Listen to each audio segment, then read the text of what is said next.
If you don't have a clear idea on why you should not do a PhD, then this video is for you. Most students romanticize the idea of a PhD. It's competitive, it's prestigious, it's the highest academic qualification you can achieve. And if you're the kind of person who has always tied your self-worth to academic achievement, a PhD feels like the next logical step. It feels safe. With that motivation, it is dangerously detached from reality. Here's what no one is telling you. A PhD is not a degree. It's not a course. It's not structured. And it's definitely not spoon-fed. It's a 3 to 5 year apprenticeship where nobody is checking in on you. Nobody's congratulating you. Nobody's telling you when to rest. You won't be handed deadlines. You won't be handed validation. And you definitely won't be handed momentum. A PhD is an ultra-endurance psychological marathon, and most people sign up for it thinking it's a 100-meter sprint. So before you commit 3 to 5 years of your life, before you tie your identity to the idea of being doctor, I want to try and talk you out of it. Because if I can talk you out of doing a PhD in the next 10 minutes, you were never meant to do one in the first place. And that might save you years of stress, burnout, and quiet regret. But if you can't be talked out of it, then you might actually be built for it. So let's test it. If you're unsure whether a PhD is right for you, I know exactly what that feels like. I was in that position before applying to mine, and when I was deciding, I realized something uncomfortable. There's almost no content online that seriously tries to talk you out of doing a PhD. It's all about how to get in. Very little of should you even do this. So this is the video I wish I had. I'm going to give you a 6-question checklist. No fluff, no academic romanticism, no prestige bias. 6 questions, score yourself from 0 to 10 on each one. If you score 60 total, you're probably built for this. If you score below 30, you need to seriously question whether this path aligns with who you are. I'll explain why each one matters as we go, and the first question alone eliminates most people. The last one is the one that quietly breaks them. Let's start with the most important one first. Question 1. Are you intrinsically or extrinsically motivated? If you need praise to stay consistent, a PhD will starve you. There are long stretches where nobody cares what you are doing. No grade, no applause, no external scoreboard. If your drive disappears without recognition, this environment will expose you. But if you can work intensely without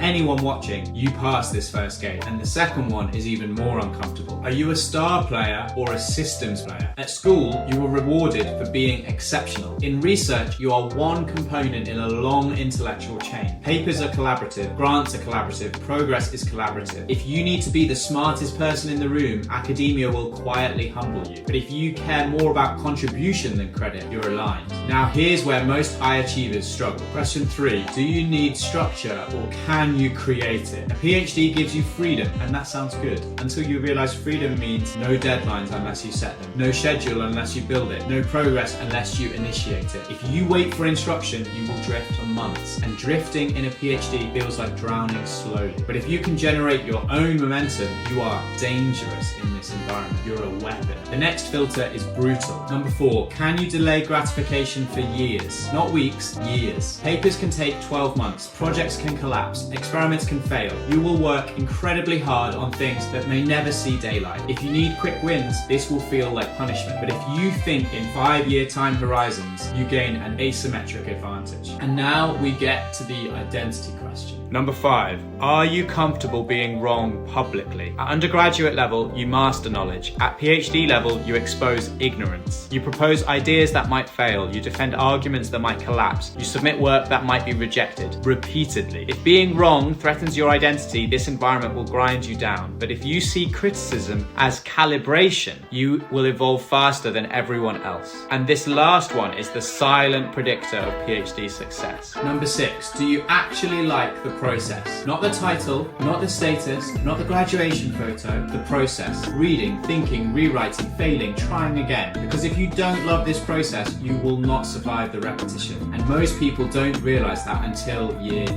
So add up your score. Be honest. If you're uncomfortable right now, that's useful. If this video made you defensive, even more useful. A PhD is not a badge. It is an environment that amplifies who you already are. And environments do not care about your CV. They care about your psychology. If you still want it after this, then maybe you don't just want the title. Maybe you actually want the work. Best of luck.